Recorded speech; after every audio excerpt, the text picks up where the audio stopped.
Thank you for tuning in here today. My name is Joel Tax. I'm with Reserve Data Analysis, and I'm the managing partner of our Seattle office. This video is going to be covering developing the component list and what kind of standards we need to put components to before we include them in the reserve study report. So first and foremost, what we follow here at Reserve Data Analysis is the National Reserve Study Standards created by the Community Associations Institute. So I'm going to be touching on each of these items over the course of this video. Number one, is the component a common area of the community? Are we sure that the community is supposed to be maintaining it? Number two, is the component covered under a maintenance contract? Is the component covered in other parts of the budget? Does the component have a limited useful life? Does the component have a predictable remaining useful life? And is the cost of the component above a minimum threshold?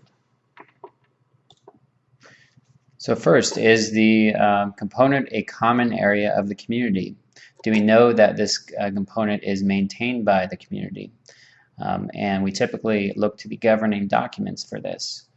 A good example here is a small privacy fence around this unit, or a perimeter fence.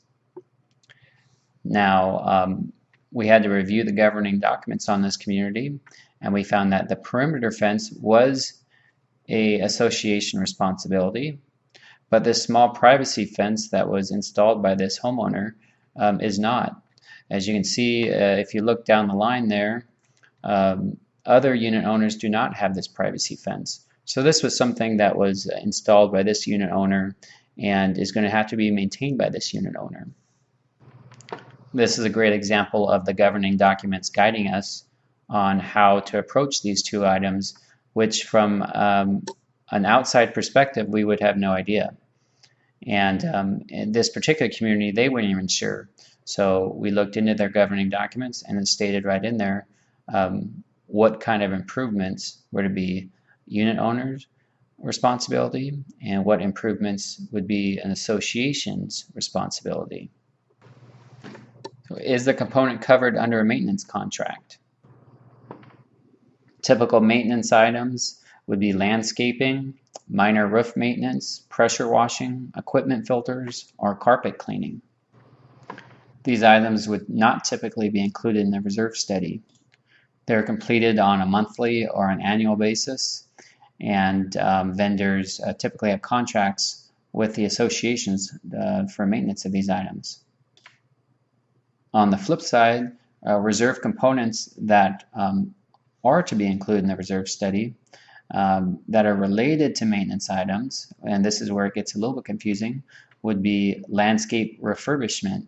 So while the monthly mowing of the lawn isn't a reserve component, but say you had to replace a large landscaped area that was outdated or dying or whatnot, and you did it, say, every 10 or 15 years, you went through and updated the landscaping, that would be a reserve component. Roof replacement would be a reserve component. Exterior paint would be a reserve component. Replacing or refurbishment of the equipment would be a reserve component, or replacing the carpet would be a reserve component. These items would not be a typical annual expense for a community, and they should be included in a reserve study. So is the component covered in other parts of the budget? An example here is on-site maintenance personnel. In this example, they're painting the fences. So while we typically would include painting of fences in our reserve study, in this case we would not, because they have on-site personnel that they're already paying to paint the fences on a regular basis. We want to make sure that we're not double dipping.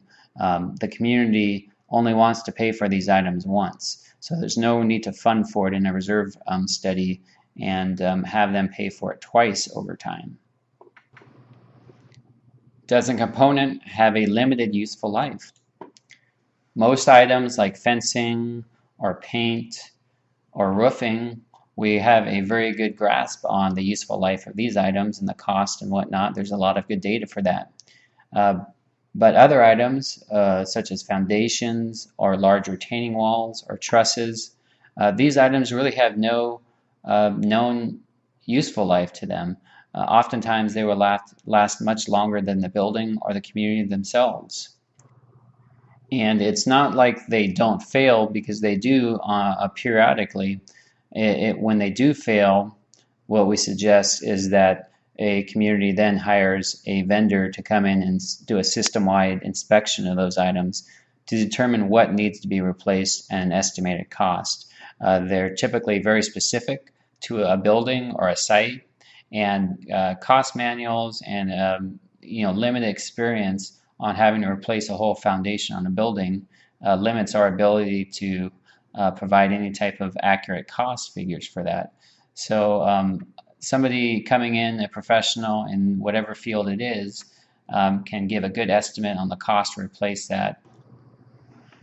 Does the component have a predictable remaining useful life? Examples here where we really don't have a predictable remaining useful life, at least in a newer community, would be electrical systems or plumbing systems, concrete walkways and sidewalks.